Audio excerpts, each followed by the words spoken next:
జై మాంకాల్ భైరవ్ అరహర మహాదేవ్. ఈరోజు వీడియో అసారూఢ అంటే శక్తివంతమైన విద్య. ఇది మన విద్యలలో ఎక్కువ ప్రయోగాలకు సంబంధించే విధానమే ఇది. ప్రయోగాలకు ఖచ్చితంగా చేయవచ్చు, చెయ్యకూడదు అనేది లేదు. మన మీదకి ఎవరో దాడి చేసినప్పుడు ఖచ్చితంగా చేయవలసిందే. నేను చేయొద్దని చెప్పాను. ఈ అసారూఢ విద్య దేని గురించి అంటే, మనకు ఎవరైనా దాడి చేసి మన మీదకి పంపినప్పుడు మాత్రం మనకు రక్షణ ఉండేది అసారుడు.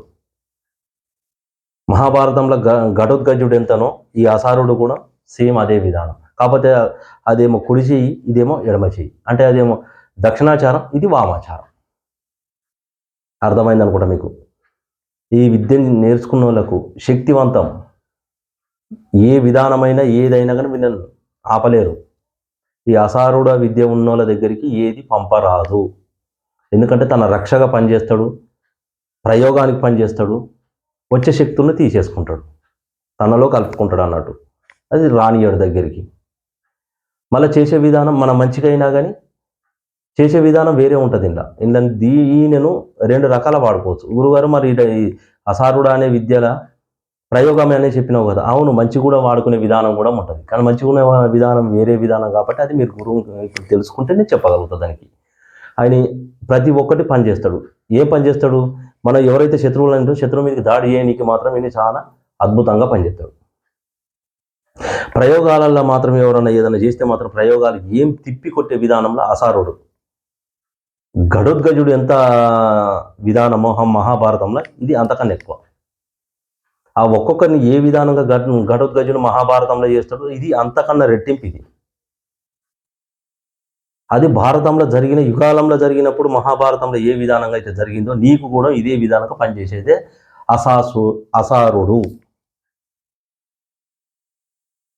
చాలా అద్భుతమైన విద్య ఇది. ఇది ఎవరికి బాగా పనిచేస్తుంది అంటే, మంత్రగాళ్ళు సిద్ధి చేసుకున్న వాళ్ళకి ఎక్కడ ఏది మంత్రం జరుగుతలేదు, ఏ విధానంగా ఆగిపోయింది అన్నప్పుడు మాత్రం దీని విధానం ముందుకు తెలుసుకుంటే ఆ విద్యలు కొనసాగిస్తుంది. ఇది రక్ష, ఇది ప్రయోగాలకు పనిచేస్తుంది. దీన్ని ఇంకో రకంగా మీరు అనుకుంటే మాత్రం, అన్యోన్యంగా భావించుకుంటే మాత్రం తిరిగి కొడితే మాత్రం ఘోరాతి ఘోరంగా కూడా ఉంటుంది. ఆ విధానంగా కూడా తయారు చేస్తుంది అది. ఈ విద్య నేర్చుకున్న వాళ్ళ దగ్గరికి ఏది పంపరాదు, చెయ్యరాదు కూడా. ఎందుకంటే ఆయన ఎప్పుడు రక్షణగానే ఉంటాడు ఆయన. మరి రక్షణ ఉన్నప్పుడు ప్రయోగాలు కావును, రాత్రి విధాన ప్రయోగాలను దించే విధానం కూడా వేరే ఉంటుంది. ఈ ఒక్కటే ఎన్నో రకాల వాదన చేయొచ్చు. దీన్ని కత్తిని ఎన్ని రకాల వాడుకోవచ్చు. కూరగాయల నుంచి మొదలు పెడితే తెంపేదాకా వాడచ్చు. సేమ్ ఇది కూడా అంతే. విధానం ఒక్కటే, చేసే ప్రయోగాలు వేరు.